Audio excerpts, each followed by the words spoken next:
7 de dezembro de 2017. Poderoso ensino. Crucificar a carne é seguir o exemplo de Cristo Jesus, o Messias. É total submissão à vontade de Deus Pai. Profeta David Orr.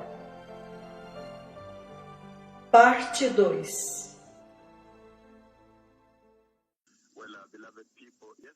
Bem, povo amado, ontem eu comecei uma conversa com vocês aqui, uma conversa muito importante, e naquela conversa eu estava falando sobre a crucificação da carne, como crucificar a carne, e eu compartilhei bastante, como quando o próprio Senhor Jesus foi crucificado e a mensagem que ele trouxe para a igreja através daquele processo de crucificação e o caminho que ele mostrou para a igreja, o caminho que conduz para o reino do céu. E aquele caminho, como nós vimos agora, passa através da cruz. Ele diz: o caminho que conduz para o reino do céu passa pela cruz. Alguns assuntos muito importantes foram tratados ontem nesta discussão, porque nós vimos muito claramente que o Senhor Jesus, quando ele foi enviado, nós vimos ontem que desde o início da missão do Messias, quando o Messias veio, ele veio para corrigir aquilo que tinha acontecido no Jardim do Éden. Isto ficou muito claro ontem, que no Jardim do Éden, quando Adão e Eva foram criados, e o Senhor decretou a sua vontade para a igreja, a sua vontade para a humanidade. Então levantou-se uma situação onde a desobediência consumiu aquele plano original. A desobediência entrou no projeto do plano mestre de Deus. E então veio a penalidade pela desobediência e tudo mais. E nós lemos ontem no livro de Gênesis capítulo 2, versículo 15 em diante. E também nós lemos no capítulo 3, versículo 3, nós lemos sobre a queda do homem no Jardim do Éden. E depois nós vimos muito claramente que quando o Messias veio, ele essencialmente veio para restaurar isto. Então, quando ele criou o homem, então naquele lugar, a vontade de Deus foi estabelecida sobre o homem. O Senhor deu ao homem a sua vontade, e a vontade de Deus para a igreja no jardim era que a humanidade fosse obediente a Deus. E você descobre que quando alguém é obediente a Deus, ao design, ao plano do Senhor, esta obediência era para assegurar que Adão e Eva vivessem uma vida justa diante do Senhor. E esta vida justa, naquele tempo, se eles fossem obedientes, e é por isso que você vê que no jardim, na criação antes da queda, a morte não fazia parte. A morte não era levada em consideração na equação do plano mestre do Senhor. Se eles fossem totalmente obedientes a Jeová, então o Senhor Jeová Elohim, ele daria a eles vida eterna, obedientes a ele, e viveriam eternamente. É por isso que a árvore da vida estava no Jardim do Éden. A árvore da vida. As árvores do jardim incluíam a árvore da vida. E eu já ensinei isso muitas vezes, porque quando você olha Gênesis 3, 23 e 24, que não é o nosso foco principal hoje, mas somente para preparar a base para isso que ainda nós estamos falando. Gênesis capítulo 3, quando você lê a partir do versículo 21, e continua até o versículo 24, você fica espantado, porque você vê o Senhor dizendo: o Senhor Deus fez roupas de pele para Adão e sua esposa e os vestiu. Então o Senhor Deus disse: agora o homem se tornou como um de nós, conhecedor do bem e do mal. Ele não deve, pois, permitir que ele também tome do fruto da árvore da vida e o coma, e viva para sempre. O que é muito espantoso e chocante, porque este é o homem caído, e o Senhor estava dizendo, essencialmente, que quando o homem caiu, ele ainda poderia alcançar e chegar até a árvore da vida.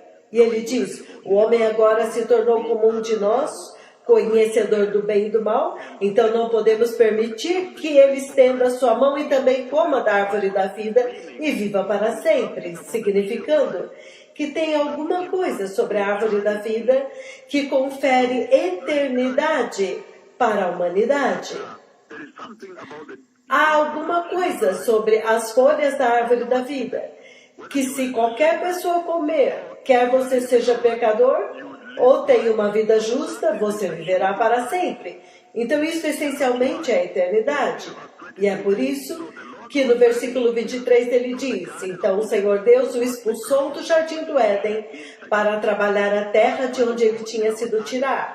Versículo 24 é o nosso alvo, ele diz: depois de expulsar o homem, ele colocou a leste do jardim do Éden querubins. Esta palavra é plural em hebraico. É querubins, dois, os querubins da glória. Ele colocou a leste do jardim do Éden querubins e uma espada flamejante que se movia, guardando o caminho para a árvore da vida. Se eu fosse você que está sintonizado me ouvindo agora, eu grifaria a palavra o caminho para a árvore da vida. Então, se você olhar para o plano mestre original de Deus para a criação do homem, o plano original para a criação da igreja, da humanidade, ele tinha criado o homem de tal forma que, se o homem o tivesse obedecido completamente, a humanidade teria caminhado diretamente para a vontade de Deus. E a morte não era considerada. Que se o homem obediente, depois de obedecer a Deus totalmente, então ele teria caminhado, depois de obedecer a Deus, através do caminho da árvore da vida. Significando que, se você olhar para o plano do jardim do Éden, que foi planejado de tal forma que havia todas as outras árvores, e então a árvore do conhecimento do bem e do mal. Então, depois de você passar deste primeiro teste, o passo restritivo, este é o passo que vai determinar tudo a respeito da sua vida e eternidade. Se a humanidade tivesse obedecido ao Senhor completamente, não tocando a árvore do conhecimento do bem e do mal, mas simplesmente comendo somente das árvores que eram deliciosas e tremendas e nutritivas, e tivessem obedecido completamente ao Senhor, então o plano era que o próximo passo agora, o Senhor permitiria a humanidade andar através deste Gênesis 3:24, o final do versículo, o caminho para a árvore da vida, significando que há um caminho que conduz para a árvore da vida, significando que há um caminho que conduz para a eternidade, amados, há um caminho que conduz para a árvore da vida. Por que eu estou enfatizando isto? Eu estou dizendo que, se você olhar para o plano original da criação da igreja, a enfermidade não existia, a morte não existia. Que, se o homem fosse totalmente obediente ao Senhor, então o Senhor teria permitido. No versículo 24 ele diz que o homem andasse no caminho da árvore da vida. Este é o caminho que leva à eternidade. Nesta tremenda arquitetura do Senhor, a árvore da vida é o que define a eternidade. É onde Deus Pai está. Então, quando ele criou o homem, ele tinha em mente o plano que, se o homem desobedecesse, ele o levaria pelo caminho da árvore da vida. E este é o caminho para a eternidade. Porque a árvore da vida é onde Deus Pai está. É por isso que quando o homem caiu, ele colocou os 2 querubins da glória. E aqueles querubins da glória estão somente onde o Pai está. Onde a arca da aliança do Senhor está. E eles bloquearam este caminho, amados. Então, quando o homem caiu, então este caminho foi bloqueado. É por isso que o versículo 24 diz: depois que ele expulsou o homem, ele colocou do lado oriental do jardim querubins e uma espada flamejante que se revolvia para guardar o caminho da árvore da vida. E há tantas coisas que você perguntaria como cristão, porque você ficaria chocado. Uau! Porque o Senhor estaria dizendo que não vamos permitir que o homem pecaminoso, o homem desobediente, consiga acessar a árvore da vida e comer as folhas e viva para sempre? Que será isso como um pecador? Quando você come as folhas, você vive para sempre? Mas isso está na Escritura. Mas eu estou dizendo que quando Cristo Messias veio, ele veio quando este caminho estava fechado. O caminho para a eternidade. O caminho para a árvore da vida. É aí onde está a eternidade. A árvore da vida é o paraíso. É onde está o paraíso. É onde a vida eterna está. É onde Deus Pai está. Então Cristo Messias veio para corrigir. E nós vimos ontem que ele veio para trazer correção daquilo que tinha acontecido no jardim, a desobediência que aconteceu no jardim do Éden. E nós vimos muito claramente, amados, que agora no jardim do Getsemane, Cristo Jesus, o Messias, agora é capaz de trazer a correção, a obediência, trazer à igreja a completa obediência, sendo ele mesmo aquele exemplo de perfeita obediência a Deus Pai. Até o ponto de morrer, ou aceitar morrer. Então hoje, eu quero enfatizar 2 ou 3 coisas a mais do que nós vimos ontem, antes de começar a conversa de hoje. O nosso tempo é 1 hora, eu posso ver. Então, ontem nós vimos algumas coisas importantes nesta conversa sobre crucificar a carne. E eu disse que a razão que você vê a igreja hoje onde ela está, lembre-se que a igreja é aquela que deveria ser a líder de opinião de todas as nações da terra nesta hora, enquanto estamos falando, povo amado. A igreja de Cristo deveria ser a luz do mundo, como foi ordenado e decretado pelo Senhor. A igreja de Cristo é a autoridade, o cetro de Deus que deveria trazer correção para a terra, para o povo e mostrar para eles qual caminho seguir. Mas eu disse que a razão pela qual você vê abortos na igreja hoje, a razão pela qual você vê quando há vigílias noturnas na igreja dos jovens, na manhã seguinte você vê preservativos dentro do recinto da igreja, você os vê, os casais dentro dos carros do estacionamento à noite aqui em Nairobi e globalmente. A razão pela qual você vê o homossexualismo entrou na igreja, a razão pela qual você vê falsos profetas mentindo para você para conseguir teu dinheiro, dizendo Deus me falou isso, isso, isso, e o Senhor disse todas essas mentiras. A razão pela qual você vê o falso evangelho pregado nos Estados Unidos em todo o globo e se espalhou globalmente, se espalhou desde o norte ao sul, na Europa, em todo lugar. A razão pela qual você vê a nudez na igreja, onde os jovens não se importam, a falta de santidade que deveria ter sido a autoridade da igreja. A razão pela qual você vê todas estas coisas, amados, é estritamente porque a igreja não crucificou a carne. Isto é o que nós vimos ontem muito claramente. E na minha conversa com vocês, amados, ontem, eu também vi muito claramente, absolutamente muito claramente para vocês. E eu disse que agora, quando Cristo, o Messias,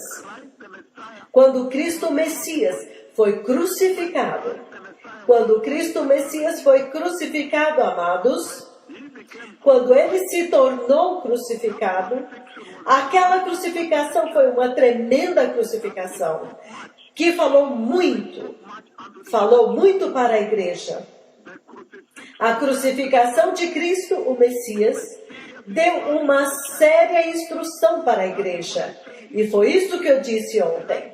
E eu disse, quando você olha para a narrativa da crucificação do Messias, aquela crucificação, eu disse, começou no jardim do Getsemane.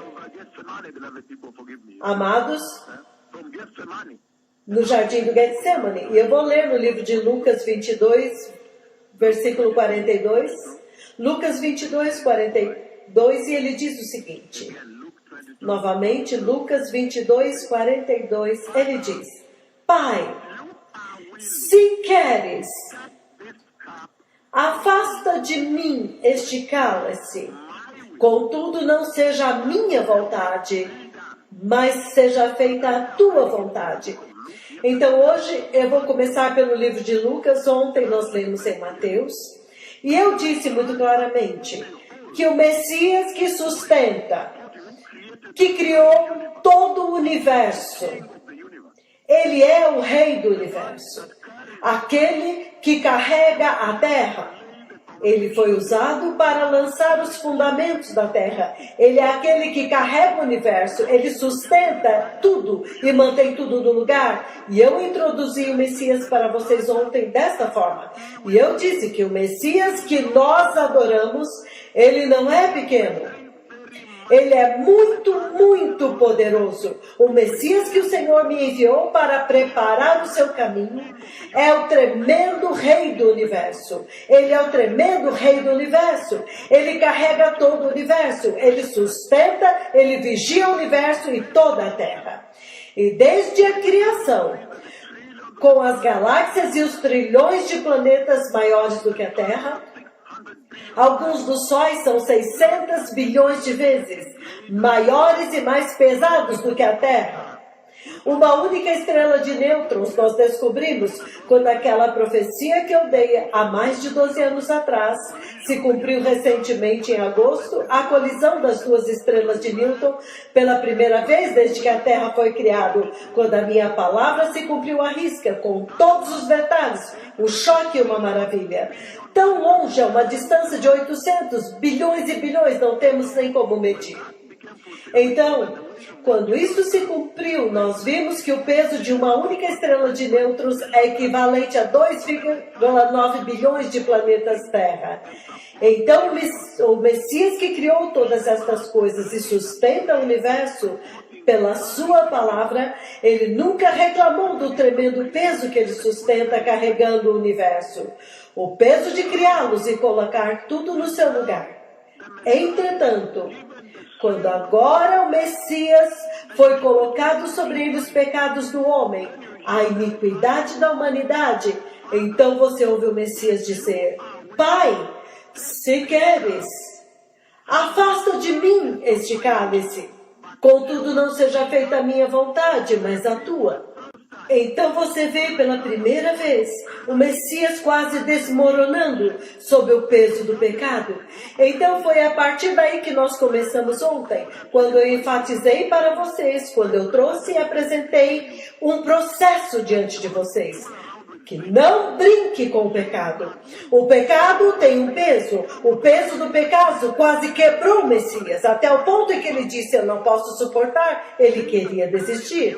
Aquele que carrega o universo queria desistir. Quando se tratou do pecado, ele queria desistir. Ele disse: não, eu não posso suportar, eu não consigo, é pesado demais para mim.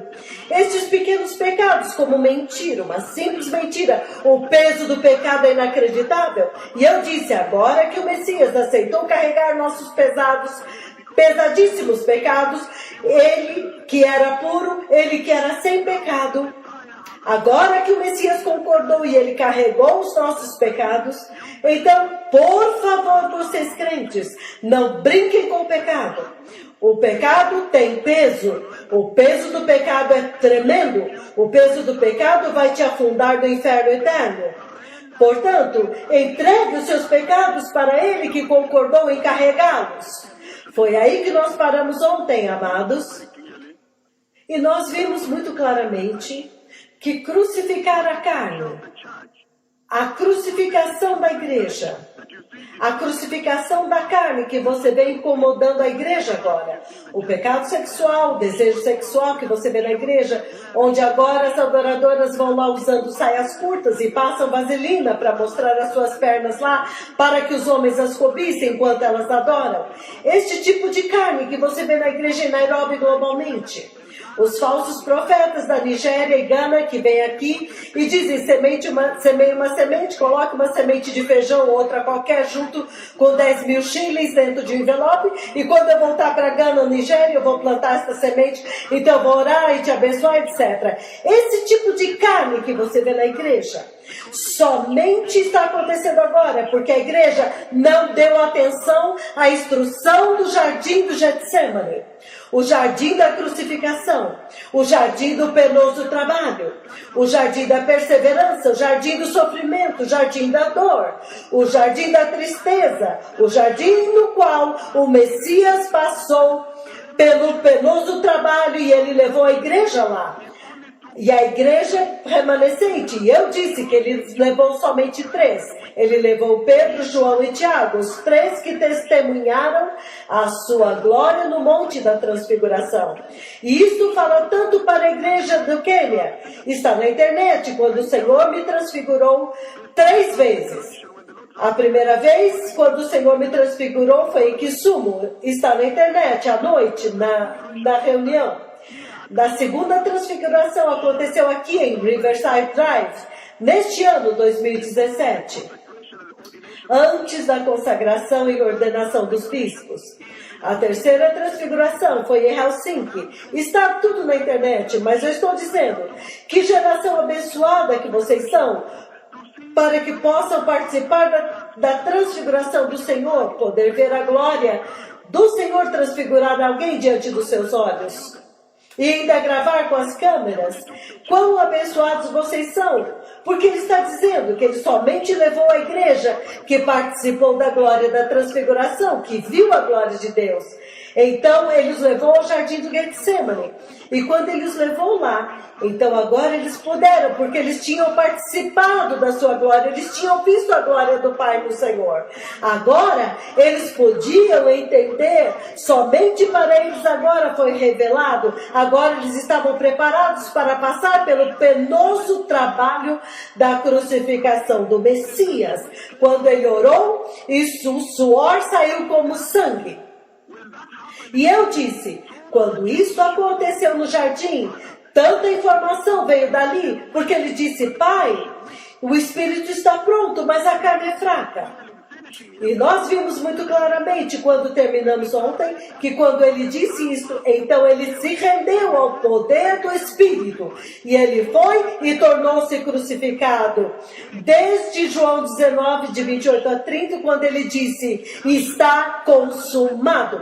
E eu disse que quando o Messias fez isso, quando ele foi capaz agora, porque vocês são parte humana do Messias, porque ele veio em carne, em forma humana, em carne humana. Ele veio para ser como você. Por quê? Porque se você olhar a forma como o sumo sacerdote de Israel costumava entrar no Santo dos Santos no Yom Kippur, no dia da expiação, o sumo sacerdote entrava no Santo dos Santos, onde estava a arca da aliança do Senhor Jeová. Ele entrava como um civil, ele entrava com roupas civis. Quando ele entrava lá como um civil, como um israelita normal, quando ele oferecia sacrifício, ele oferecia um por si mesmo e um por Israel. E então ele saía. Desta forma o Senhor podia espiar. Ele podia espiar o pecado do povo usando o sangue de um animal. Jesus fez a mesma coisa. Ele veio vestido em veste humana. Ele veio em veste humana para que ele pudesse ir e morrer por nós. Se ele tivesse vindo como um rei, ele teria morrido pelos reis. Ele morreria pelos reis. Se ele tivesse vindo agora e morrendo de uma forma diferente, teria ido e morrido por uma outra forma. Mas ele veio vestido de humanidade, em semelhança humana, na forma de homem, em carne humana. Então você vê agora no jardim do Getsemane, ele diz: Pai, o espírito está pronto, mas a carne é fraca. Então, naquele penoso trabalho, ele diz: porém, se não for possível passar de mim este cálice, então eu vou fazer, se for a tua vontade. Então, o Messias vai para a cruz e faz a vontade de Deus. Agora, ele restaura a vontade de Deus na igreja, que havia se perdido no jardim do Éden, amados. Quando a vontade de Deus no jardim do Éden para Adão e Eva era que a igreja, a humanidade, fosse totalmente obediente a Deus. E jamais ela veria a morte. Enoque, em Gênesis 5, 21, 24, Enoque provou que Adão estava errado. Enoque provou que o plano de Deus sobre a obediência e justiça funciona. Enoque provou que quando você obedece a Deus totalmente e completamente, você não vê a morte. Enoque já não era, ele não viu a morte. Deus o levou para o céu. Por quê? Porque ele andou com Deus da mesma forma como Adão andou com Deus. Entretanto, a diferença entre eles é que Enoque obedeceu a Deus totalmente. E para ele isto foi acreditado como justiça. Foi imputado isso nele. E o Senhor o levou para o céu. Este era o plano original antes de Adão pecar com Eva. Mas Jesus agora veio ao jardim do Getsemane e restaura isso. Ele põe a igreja de volta na vontade de Deus. De volta à obediência a Deus. É por isso que Jesus obedeceu a Deus até a morte. Quão poderoso é o Messias! Entretanto, o Messias veio vestido em semelhança humana. Em forma humana. É por isso que você ouve ele dizendo: Pai, se queres, afasta de mim este cálice. Foi demais para o Messias suportar. E naquele ponto, amados, é surpreendente. Porque ele vai adiante e ele diz: o espírito está pronto, mas a carne é fraca. Então ele vai adiante para vencer a carne. Então, pela primeira vez, a verdadeira definição do Messias apareceu. A verdadeira missão do Messias apareceu. Ele agora se tornou o mediador entre a raça humana, a carne humana, o homem mortal e o Deus imortal. Por quê?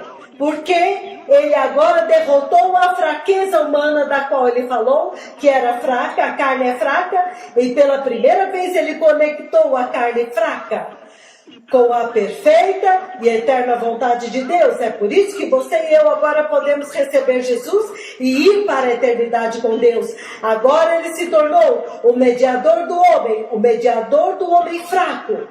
Ele conectou a vontade da humanidade com a vontade do Deus Todo-Poderoso no céu. Ele reconciliou a forma humana natural de Cristo, que ele vestiu, com a forma espiritual sobrenatural de Deus. Ele derrotou agora a carne, mas ele uniu os dois. Ele agora abre o caminho, que é o que eu li para vocês no livro de Gênesis, capítulo 3, 23 a 24, a parte final do versículo: o caminho que conduz para a árvore da vida foi fechado, agora ele abriu. Ele abriu este caminho para o homem caído. Quando Adão e Eva pecaram, foi fechado. Agora ele abriu e ele disse: Pai, deixe-me dar esta revelação de forma simples e lenta para que vocês compreendam. Quando ele disse: a carne é fraca, eu vou ler novamente o livro de Mateus 26, do 36 em diante. Ele diz, novamente, hoje nós temos um grande sermão aqui, eu ainda nem comecei. Eu estou apenas recapitulando para vocês o que vimos ontem. Ele está dizendo: então Jesus foi com os seus discípulos para um lugar chamado Getsemane. Eu estou lendo Mateus 26, 36. E ele disse para eles: sentem-se aqui enquanto eu vou lá orar. Versículo 37 ele diz: ele levou consigo Pedro e os 2 filhos de Zebedeu. Agora nós sabemos quem eles são. Nós sabemos que eles são João e Tiago, junto com ele. E ele começou a entristecer-se e angustiar-se. Então, ele disse para eles: a minha alma está profundamente triste, numa tristeza máxima, até o ponto de morte. Então ele disse: fiquem aqui e vigiem comigo. Versículo 39 ele diz: indo um pouco mais adiante, ele prostrou-se com o rosto em terra e orou. E nós sabemos porque ele se prostrou com o rosto em terra, amados. Porque ele estava expressando a grande reverência a Deus Pai. A razão pela qual ele caiu com o rosto em terra, nós vimos ontem, é porque a espada da justiça de Deus foi despertada contra ele, foi despertada sobre ele. A razão pela qual ele caiu com o rosto em terra, eu disse ontem, porque o terror da lei de Deus foi colocado diante dele agora. Repentinamente estava bem diante dele o terror da justiça de Deus, o juízo de Deus. Porque a ira de Deus agora foi totalmente derramada sobre ele. E ele diz aqui,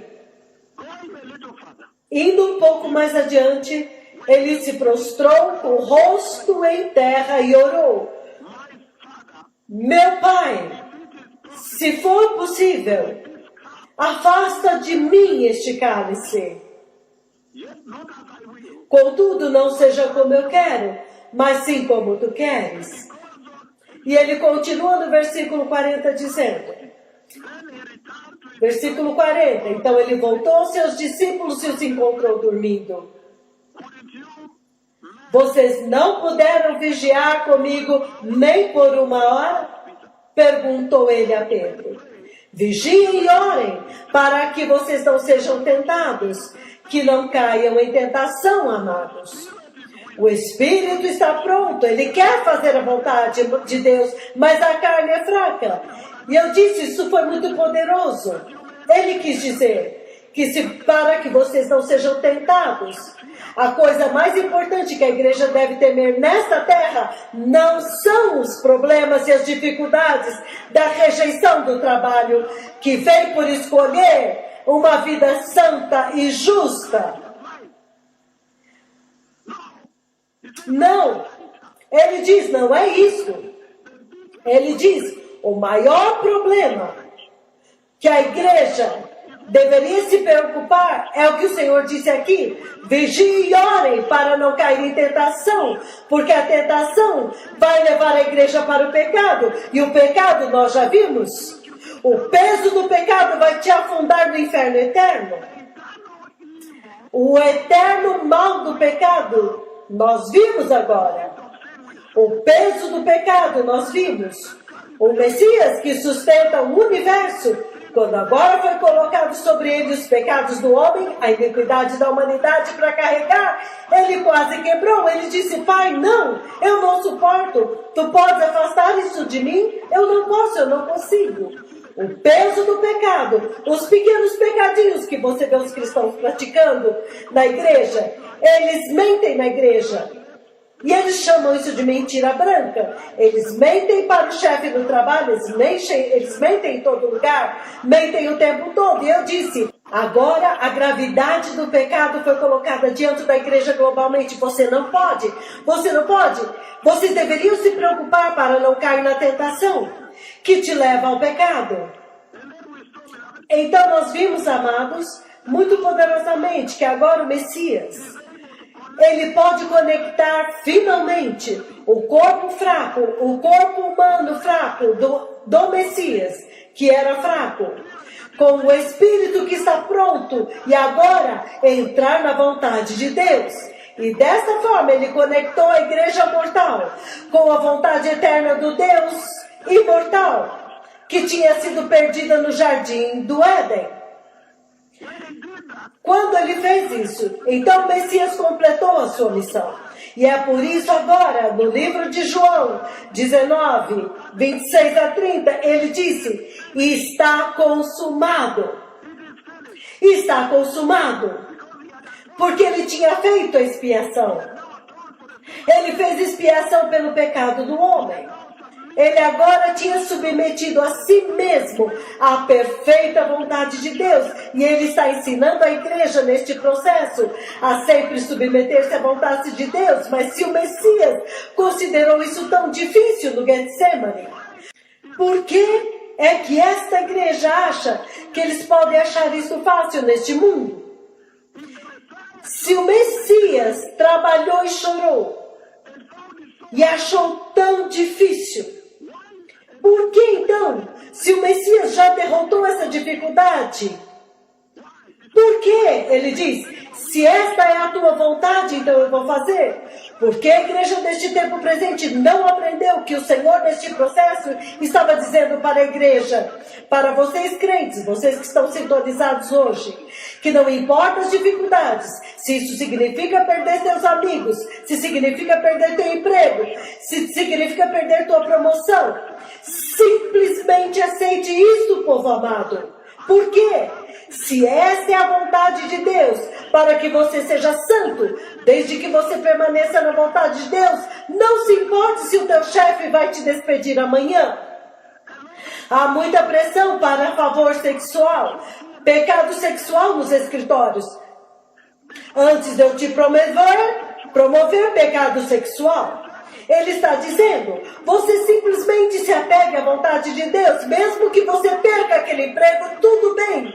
Porque agora você sabe o peso do pecado. Jesus disse, eu não me importo com a dor, eu não me importo com o sofrimento, desde que a vontade de Deus seja feita.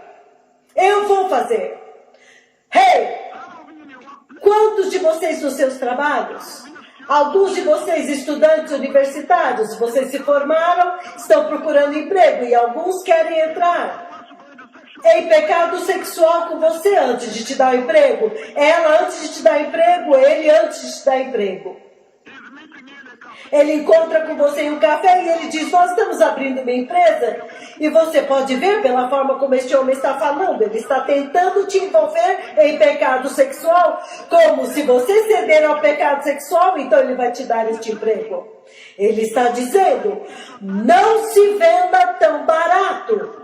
Porque Cristo, o Messias, mostrou um caminho para a igreja. E ele está dizendo, Pai, é muito difícil. Eu posso estar desempregada 3, 4 anos, sem emprego. Mas se é a tua vontade, meu Pai, eu vou continuar neste sofrimento, desde que eu permaneça na tua vontade. Jesus nos ensinou isso no jardim do Getsemane. Você não pode trocar a vontade de Deus por nada. Alguns de vocês, antes de serem promovidos no trabalho, antes de receberem um contrato como advogado, contador, um grande contato, e você está precisando deste contrato, você tem que pagar aluguel do escritório, tem que pagar contas, pagar o teu aluguel da casa. Você tem crianças na escola. Mas ele está dizendo que antes de eu te dar este contrato do governo, esta companhia, eu preciso que você concorde comigo e me dê 10%. Você infla o bolo e nós dividimos. Recuse estas coisas. Estas são os ardis do diabo. Eles dizem que se você me der uma fatia, e você diz não, Jesus já ensinou a igreja. Jesus nos ensinou. Ele nos ensinou quando ele disse, Pai, não é fácil. Faz passar de mim esse cálice, se for possível. Mas se esta é a tua vontade, que eu faça isso para que eu entre na tua perfeita vontade, então eu vou fazer. Então permaneçam com o Senhor, povo amado. Não aceite o pecado do seu trabalho. E eu disse que no jardim de Getsemane é o jardim do sofrimento, o jardim da autonegação, o jardim da justiça, o jardim da rejeição. Eles podem te rejeitar para aquele trabalho. Eles dizem, nós precisamos de vendedora, representante de vendas. E as nossas representantes de vendas têm que usar mini saia, têm que usar vestidos curtos. Recuse estas coisas. Recuse-as. Diga para eles, não, a vontade de Deus é a única coisa que eu tenho. É a única coisa que eu tenho nesta terra. É a vontade de Deus para mim, a eternidade. E se eu tiver que perder este emprego para continuar na vontade de Deus, tudo bem. O jardim do Getsemane, o jardim da obediência e o jardim do Éden nós vimos, o jardim do pecado, o jardim do prazer, o jardim da desobediência, o jardim da separação de Deus. Então hoje, amados, eu quero avançar esta conversa com vocês. E eu estou orando aqui que eu seja capaz de alcançar o máximo, porque eu preciso de 2 dias ou mais para acabar. Hoje, nós vamos ao livro de Mateus, capítulo 6. Que quando o Messias veio imediatamente, então ele ensinou a igreja como orar. Então você vê porque ele veio na sua missão para vir até a humanidade. A missão dele para vir até você. O livro de Mateus, capítulo 6, versículos de 9 a 13. Eu vou ler versículo 10. E ele diz... Nós vamos ler mais se tivermos tempo. Mas ele diz o seguinte, versículo 9 ele diz: é assim como vocês devem orar. O Messias está ensinando para a igreja como orar. E ele diz: Pai nosso no céu, santificado seja o teu nome. Venha o teu reino. Versículo 10. Seja feita a tua vontade, na terra como é no céu.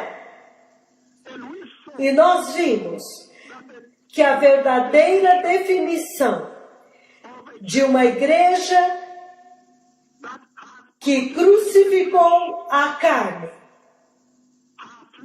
a sua carne, como foi ordenado e instruído pelo Senhor Jesus no jardim do Getsemane, é quando aquela igreja agora entrou na vontade de Deus. Quando aquela igreja, em outras palavras, ela recuperou o que foi perdido no jardim do Éden. Quando aquela igreja foi transportada da desobediência humana que Adão e Eva trouxeram para a total obediência a Deus, que Jesus trouxe. A vontade de Deus. Ela agora está na vontade de Deus. E eu quero correr antes de ir a uma parte muito importante desta crucificação. Qual é então a vontade de Deus? Quando você entra na vontade de Deus, qual é a manifestação que você vê como cristão, como igreja? Número 1, a natureza da vontade de Deus. Você descobre que quando a igreja agora se submeteu totalmente à vontade de Deus, em outras palavras, crucificou a carne. Número 1, ela vai descobrir que a vontade de Deus é sempre perfeita. 2, a vontade de Deus é sempre justa. Então você descobre que aquela igreja que está andando, aquele cristão, aquele crente que está sintonizado agora, ele está dizendo que você pode usar o seguinte barômetro para checar e descobrir se você realmente, como um crente, você crucificou a carne. Em outras palavras, se você agora está na vontade de Deus. Você vai descobrir que a vontade de Deus é sempre perfeita. Número 2, a vontade de Deus é santa. 3, a vontade de Deus é sempre justa.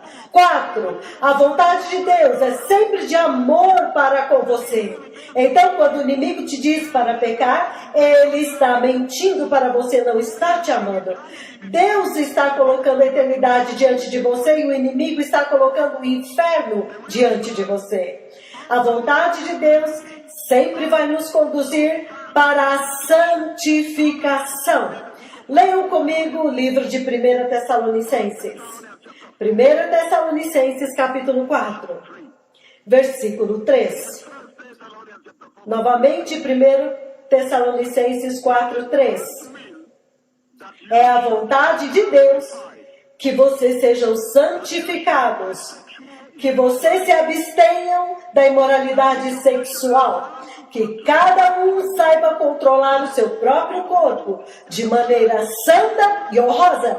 Então a vontade de Deus é santa, a vontade de Deus é honrosa, ela honra você. A vontade de Deus não vai te degradar em imoralidade sexual. Você dormiu com o teu chefe e agora você está degradada. Tua reputação acabou naquele escritório. Agora você já não sabe mais como andar naquele escritório. As pessoas falam de você. Você foi roubada de você mesma. A tua dignidade foi roubada de você como mulher naquele escritório.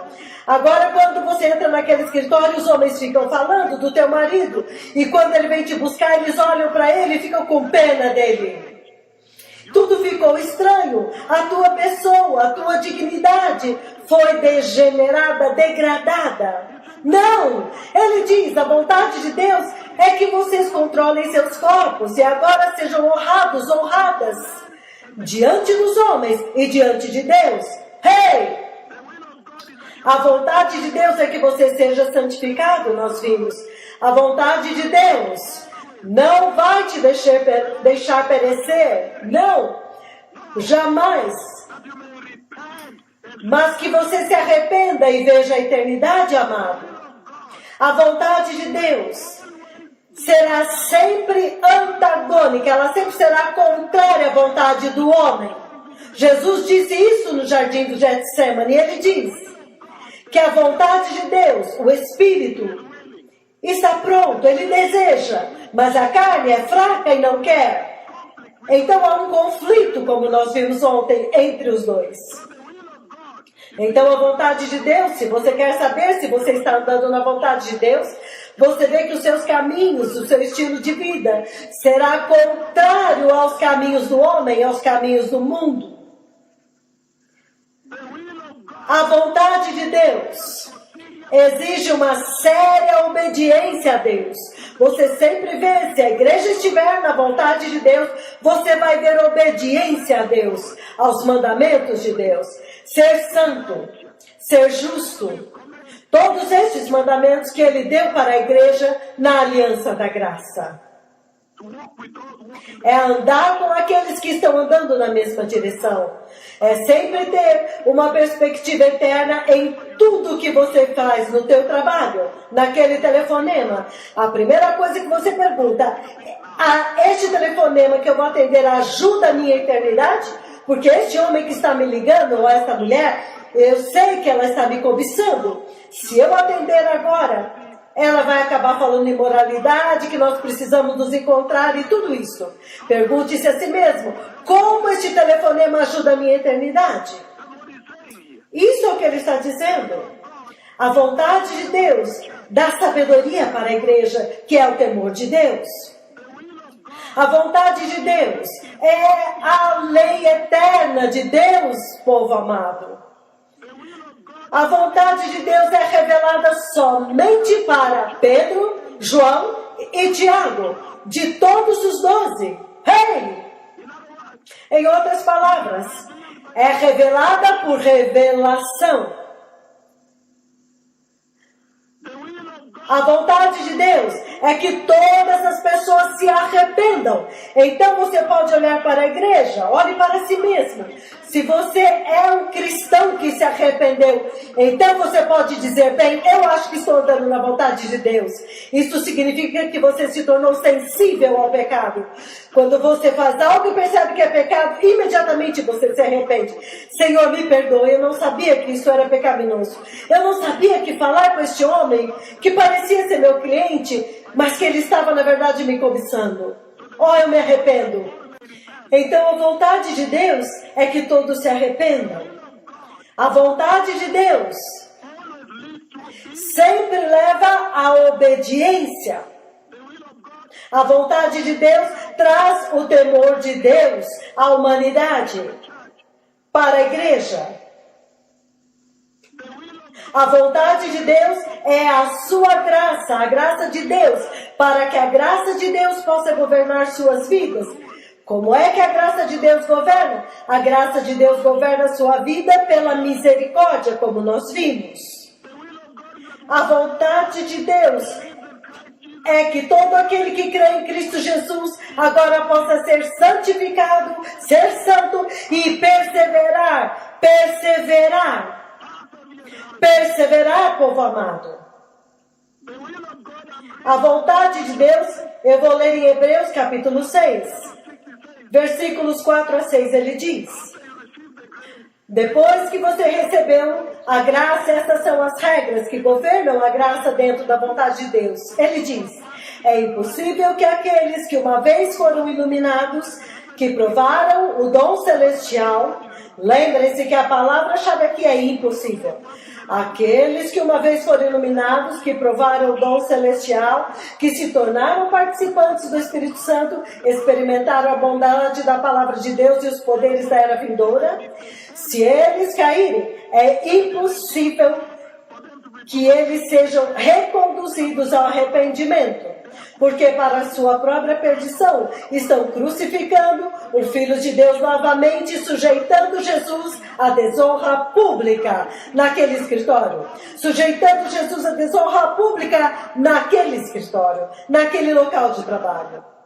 Em outras palavras, você é nascido de novo, eles sabem que você é nascido de novo, mas eles ficam pensando, por que ela está em pecado novamente? Por que ele está em pecado novamente?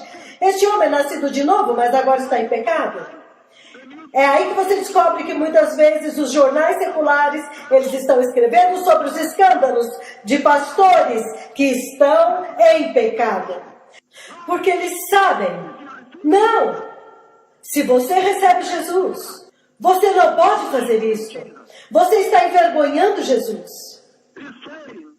Ele está dizendo, povo amado, que a igreja que crucificou a carne anda direto na perfeita vontade de Deus. Eu quero começar este sermão hoje olhando para Isaías 53. É muito importante o que eu quero cobrir hoje. O cálice. O que é este cálice? Que o Senhor Jesus clamou e chorou. Pai, afasta de mim este cálice. E qual é a mensagem para a igreja? Isaías 53, amados. Isaías 53. Eu vou ler alguns versículos, vou começar no versículo 12 e então o 11. Isaías 53 é isso que ele diz. Ele diz: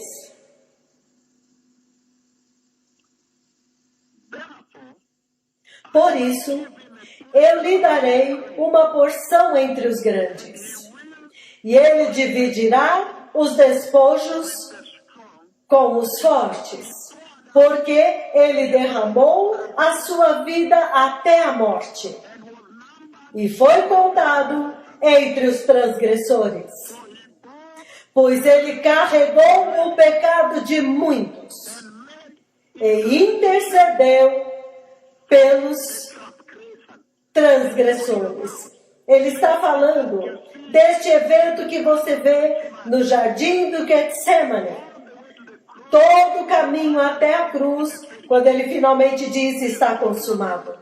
Ele está falando sobre o Messias, o grande rei, o rei da glória. Aquele que curou a bebê Precious Yoki, que nós estamos celebrando, os seus pés e pernas, há 5 dias que o Senhor a curou e ela andou. E neste domingo todo o povo vai fazer uma grande celebração, porque ela vai andar lá. E os vídeos dos aleijados serão mostrados globalmente agora. O Messias que levantou o bebê Precious Yoki do chão, se você visse ela se arrastando, 2 anos e 4 meses se arrastando com as suas mãos, nem conseguia engatinhar, totalmente aleijada no chão. Este grande Messias, ele está dizendo que o Senhor está falando sobre ele aqui, como ele entregou a sua vida, e ele derramou a sua vida até a morte, e ele foi contado com os transgressores, ele que não tinha transgressão, e ele carregou os pecados de todos os transgressores. Ele está falando sobre a obediência do Messias. como que o Messias mostrou para esta igreja atual o caminho para a eternidade, o caminho para a vontade de Deus, é por total obediência. No versículo 11 ele diz, versículo 11, Isaías 53, ele diz: depois do sofrimento de sua alma, ele verá a luz da vida e ficará satisfeito. Pelo seu conhecimento, o meu servo justo justificará muitos, e ele levará suas iniquidades, povo amado. Eu vou ler alguns e então vou explicar para vocês, porque dentro deste pouco tempo que nós temos no Kenny aqui, só 15 minutos, eu realmente quero discutir o cálice. Este cálice que ele diz: Pai, se for possível, passa de mim. Tu podes afastá-lo de mim. O que é este cálice? E qual é a mensagem para a igreja? Mateus capítulo 20, rapidamente. Mateus 20, povo amado. Versículos de 20 a 23, eu vou ler rapidamente aqui, antes de vocês voltarem para o seu escritório. Mateus 20, e eu sei que para outras pessoas agora é noite, em outros lugares está amanhecendo. Mateus 20, versículo 20 a 23, isto é o que ele diz aqui. Ele diz: então, a mãe dos filhos de Zebedeu aproximou-se de Jesus com os seus filhos e, prostrando-se, fez-lhe um pedido. Versículo 21. O que você quer? Perguntou Jesus. E ela disse: faça com que estes meus 2 filhos possam se sentar, um à tua direita e o outro à tua esquerda, no teu reino de glória, no teu reino do céu, no teu reino. Versículo 22. Jesus respondeu: vocês não sabem o que estão pedindo? Jesus disse para eles: vocês podem beber o cálice que eu vou beber? E agora eu estou introduzindo este cálice.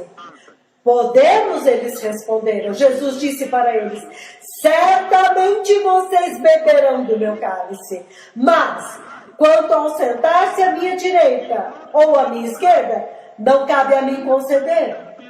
Estes lugares pertencem àqueles para quem foram preparados por meu Pai. Agora vocês podem ver que há um cálice. Um cálice terrível, porque ele está perguntando: vocês realmente podem beber? E eles disseram sim. Finalmente ele diz: eu sei que a igreja vai ter que bebê-lo, mas para se sentar à direita ou à esquerda, isso pertence ao meu Pai, pelo plano mestre do céu. Então ele está dizendo para a igreja que vocês vão ter que beber este cálice. João capítulo 18, versículo 10 em diante. João 18, povo amado, versículo 10 em diante. João capítulo 18. João 18, 10 a 12. Rapidamente, por causa do tempo. Novamente ele diz. João 18, 10 a 12, ele diz: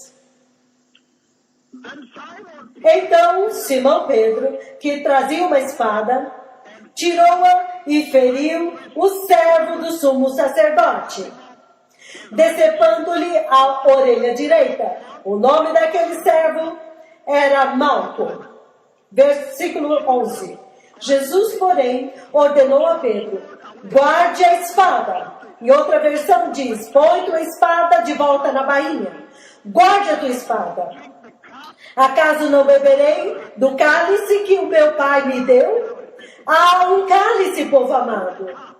Há um cálice. Acaso não haverei de beber o cálice que o Pai me deu?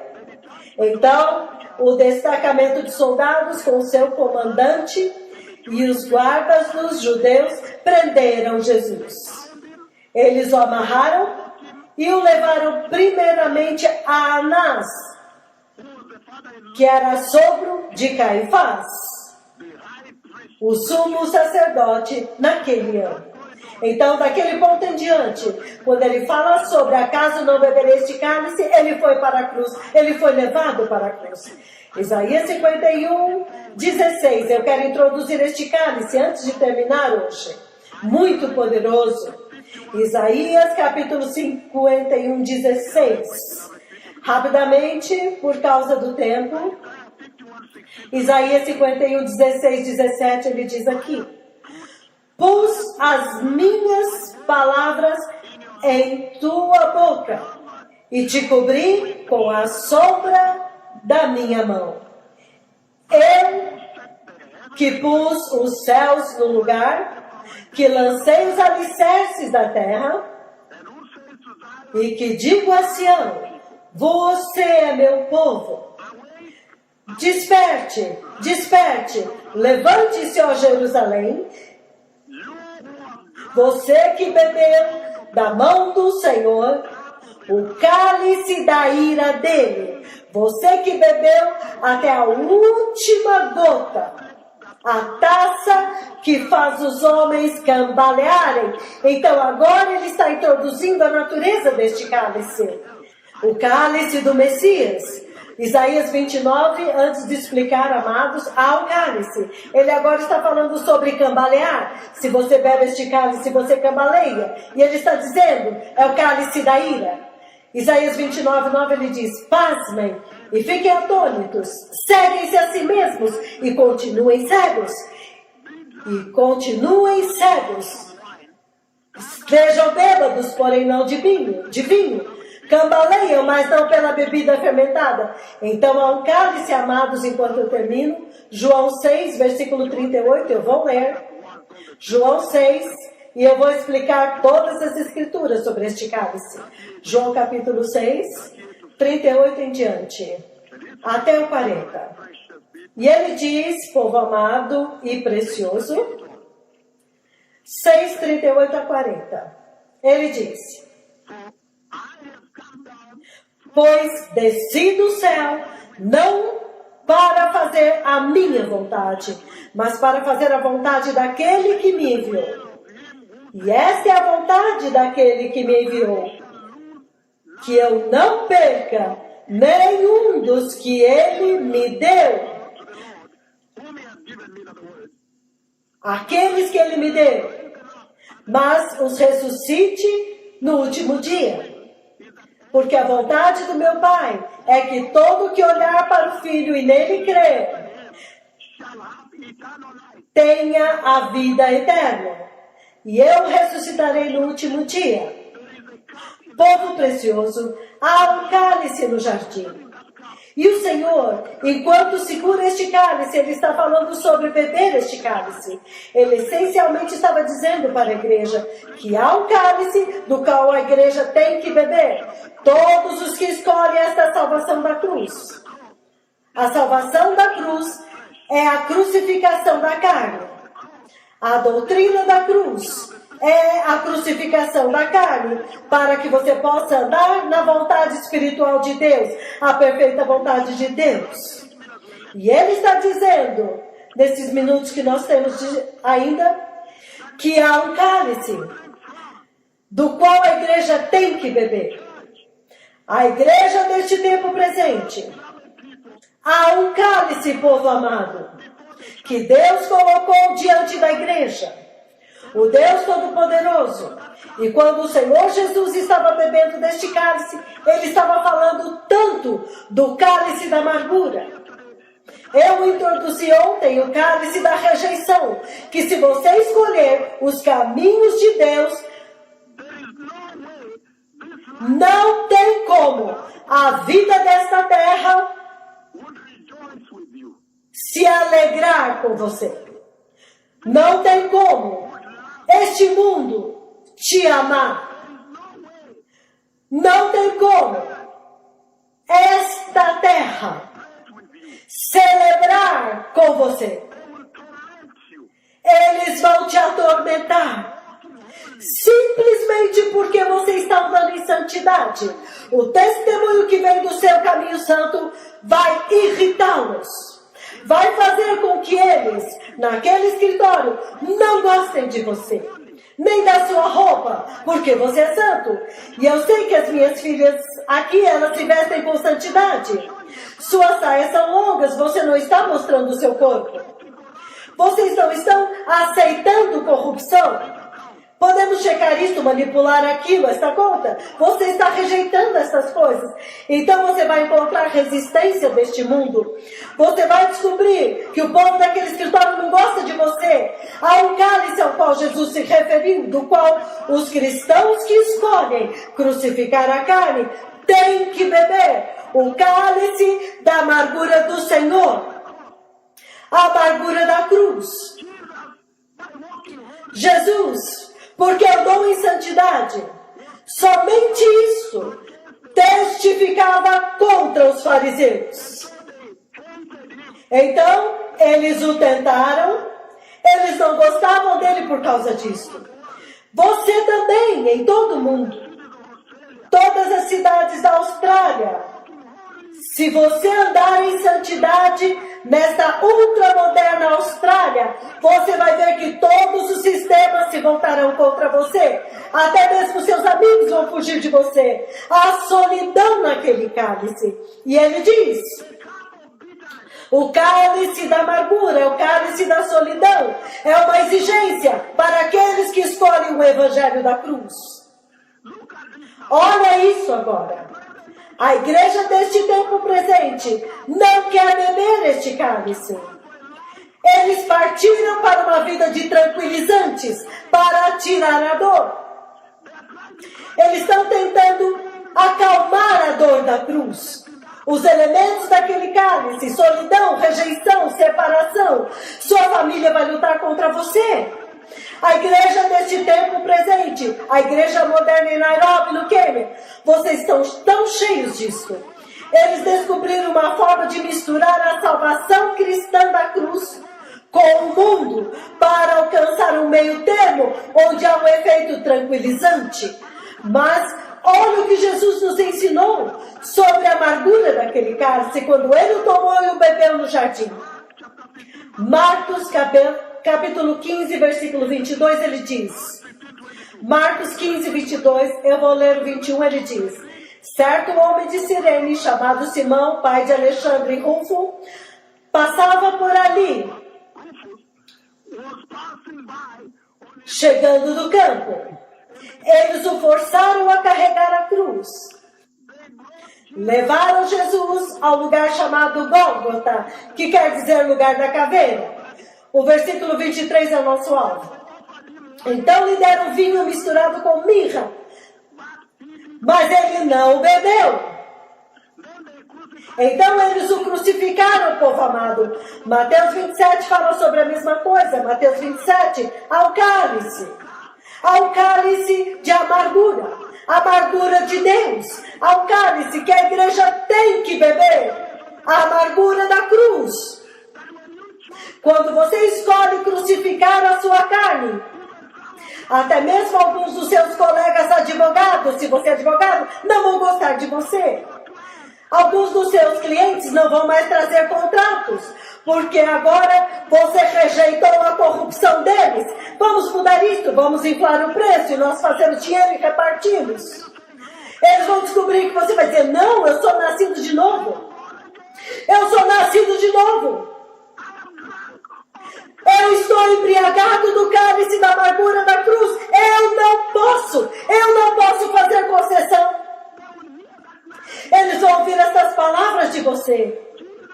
Jesus aqui, nós vemos que quando ele bebeu o cálice da amargura de Deus, da amargura da cruz, então eles trouxeram este outro cálice, que é agora vinho. As mulheres de Jerusalém, elas sempre preparavam uma taça especial. Aquela taça era vinho misturado com ervas amargas. E elas davam para aqueles que iam ser crucificados. Era vinho misturado com mirra. Era um forte narcótico que atuava como uma droga forte, um anestésico. E era usado como tranquilizante para a dor. para amortecer a dor, anestesiar a dor, povo amado. Eles deram esta taça para Jesus. Beba deste aqui agora, para que você se tranquilize, para te entorpecer, para te deixar adormecido, para não sentir a dor. Jesus recusou. Por quê? Porque ele não queria anestesiar a dor. Jesus queria passar por todo o processo de dor na cruz. Ele não queria aliviar a dor. Ele queria sofrer conscientemente.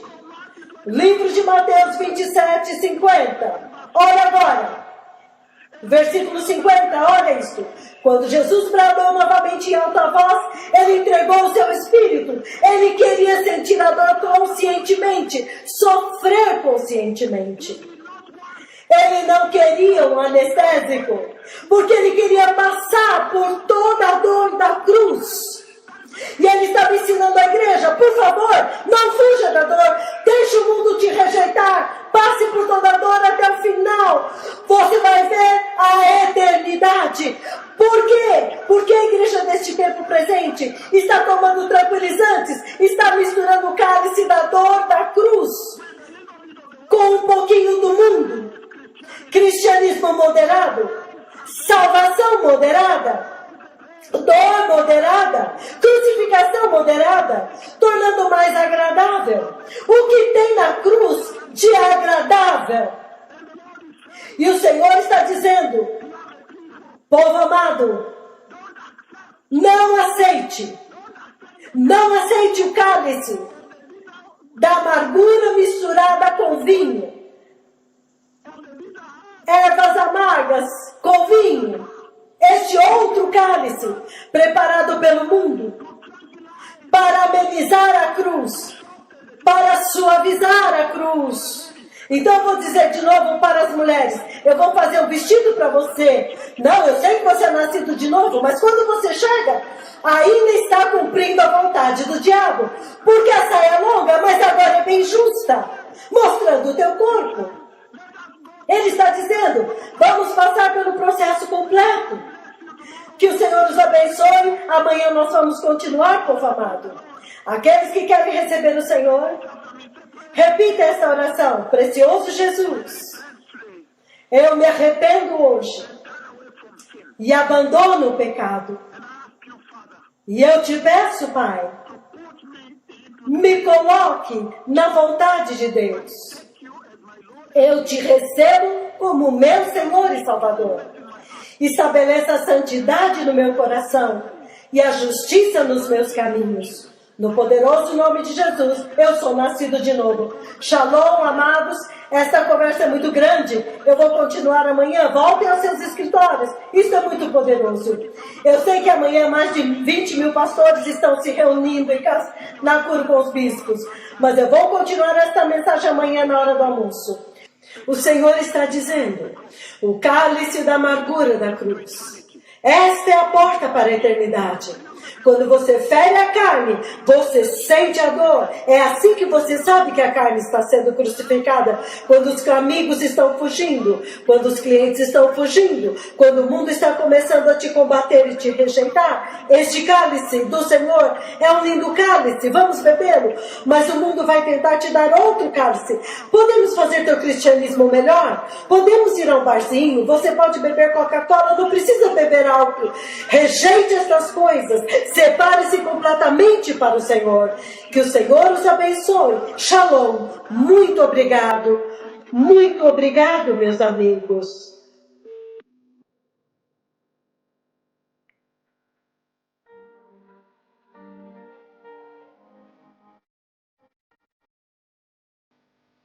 Prepare o caminho. O Messias está vindo.